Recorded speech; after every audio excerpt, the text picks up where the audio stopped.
Hello guys, welcome back to my new video. तो आज का हमारा टॉपिक है resonance. So let's start with the introduction. Organic molecule is generally represented by a single valency bond structure. ठीक है, valence bond structure से represent करते हैं या फिर एक इलेक्ट्रॉनिक स्ट्रक्चर से। जो भी ऑर्गेनिक मॉलिक्यूल्स होते हैं हम उनको वैलेंस बॉन्ड स्ट्रक्चर से रिप्रेजेंट करते हैं या उनके इलेक्ट्रॉनिक स्ट्रक्चर से।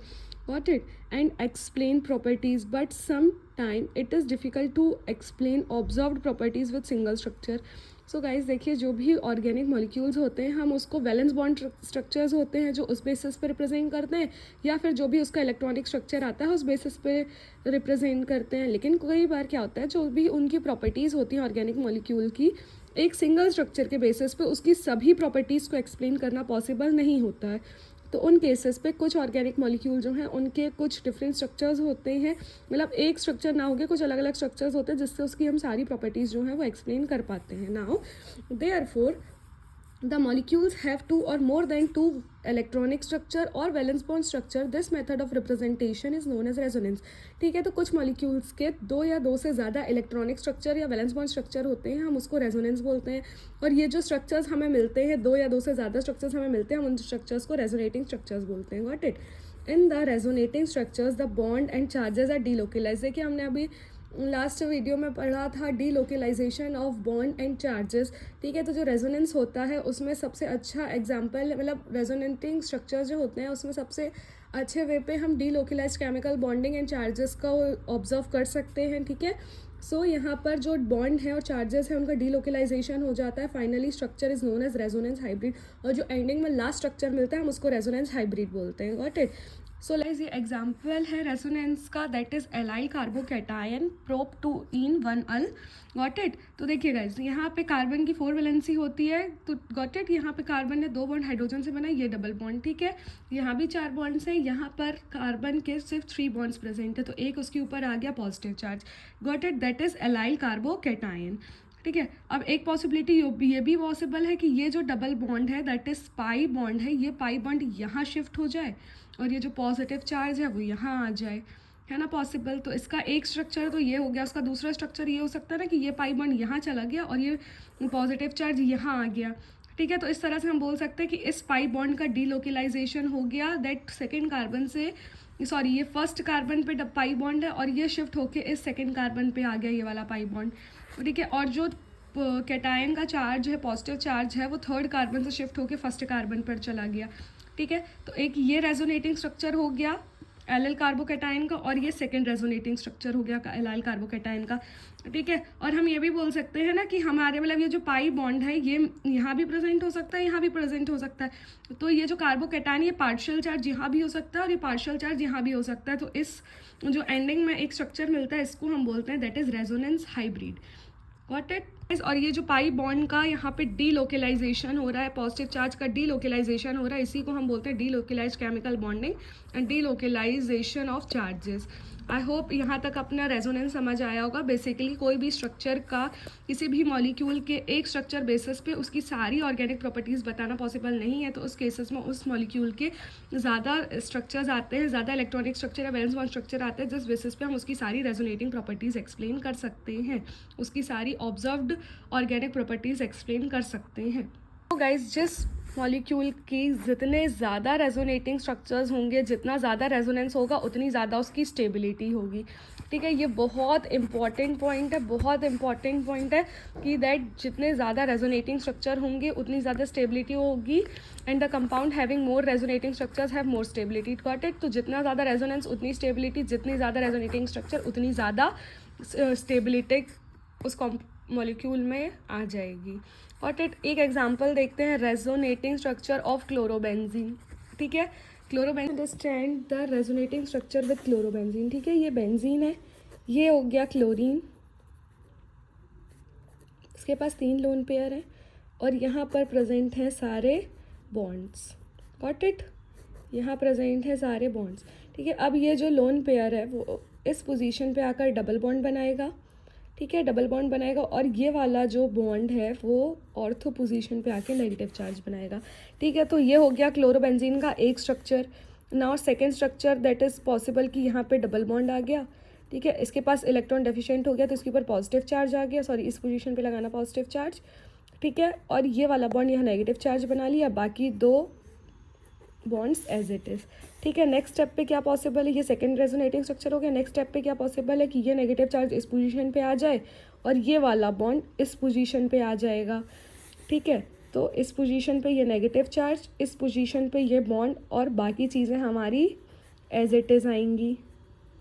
ठीक है, बाकी चीज़ें as it is. Now next step पे क्या पॉसिबल है कि ये जो नेगेटिव चार्ज है वो इस पोजीशन पे चला जाएगा, इस पोजीशन पे, और ये वाला बॉन्ड इस ऑर्थो पोजीशन पे आ जाएगा। ठीक है, ये हो गया हमारा थर्ड रेजोनेटिंग स्ट्रक्चर। तो फोर्थ स्ट्रक्चर पे क्या पॉसिबल है कि ये नेगेटिव चार्ज इस पोजीशन पे, ये वाला बॉन्ड इस पोजीशन पे आ गया, ये वाला बॉन्ड इस पोजीशन पे आ गया, ये बॉन्ड हमारा एज इट इज़ है और बाकी सारी चीज़ें एज इट इज़ हैं। Got it?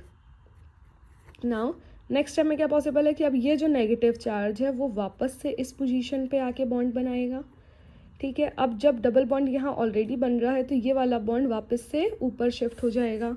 ठीक है, तो लास्ट स्टेप पे क्या है, ये क्लोरीन। ठीक है, अब ये वाला नेगेटिव चार्ज इस पोजीशन पे ये बॉन्ड बनाएगा। ठीक है, अब बाकी के बचे हुए बॉन्ड एज इट इज़ हैं। तो इस तरह से क्लोरोबेंजीन के ये 5 रेजोनेटिंग स्ट्रक्चर होते हैं। फर्स्ट वाला स्ट्रक्चर और लास्ट वाला स्ट्रक्चर आप देखिए एज इट इज़ मिल गया, और ये बीच में क्या हो रहा है, चार्जेस और बॉन्ड्स का डीलोकलाइजेशन। ठीक है, तो यहाँ सेंटर पे क्या हो रहा है, सारे चार्जेस एंड बॉन्ड्स का डीलोकलाइजेशन हो रहा है, और ये हो गया हमारा रेजोनेंस हाइब्रिड। ठीक है, तो हमने पढ़ा थ्योरी फॉर्मेट में कि जिसके जितने ज़्यादा रेजोनेटिंग स्ट्रक्चर वो उतना ज़्यादा स्टेबल। तो बताइए कि क्लोरोबेंजीन जो है उसके 4 रेजोनेटिंग स्ट्रक्चर और एक रेजोनेंस हाइब्रिड है। ठीक है, अब हम इसमें जो चार्जेस का डीलोकलाइजेशन हो रहा है हर स्टेप पे देखिए, इस स्टेप पे ये वाला चार्ज यहाँ से यहाँ डीलोकलाइज हुआ, बॉन्ड डीलोकलाइज हुआ, नेक्स्ट स्टेप पे चार्ज फिर डीलोकलाइज हुआ, बॉन्ड डीलोकलाइज हुआ। तो इस बेसिस पे हम उसकी जो ऑब्जर्व्ड ऑर्गेनिक प्रॉपर्टीज़ होती हैं उनको एक्सप्लेन कर सकते हैं। तो गाइज ये है clear example of resonating structure of chlorobenzene. इससे देखिए आप ये वाला इसके नोट्स बना सकते हैं। नाउ नेक्स्ट, द क्लोरोबेंजीन है 5 resonating structure, it has more resonating structure, it is more stable. जिसके जितने ज़्यादा रेजोनेटिंग स्ट्रक्चर उसमें उतनी ज़्यादा stability. Due to the stability it is difficult to remove chlorine from the benzene and it is less reactive. देखिए guys, जितना ज़्यादा stable वो उतना कम रिएक्टिव होता है, ये तो बेसिक कॉन्सेप्ट है। ठीक है, अब हमने देखा कि क्लोरोबेंजीन जो है वो बहुत ज़्यादा स्टेबल होती है, तो उस बेसिस पे इसकी रिएक्टिविटी कम होती है, तो हम इस बेंजीन से क्लोरीन को रिमूव नहीं कर सकते, ईजिली रिमूव नहीं कर सकते, क्योंकि इसके रेजोनेटिंग स्ट्रक्चर ज़्यादा है और उसमें स्टेबिलिटी ज़्यादा है।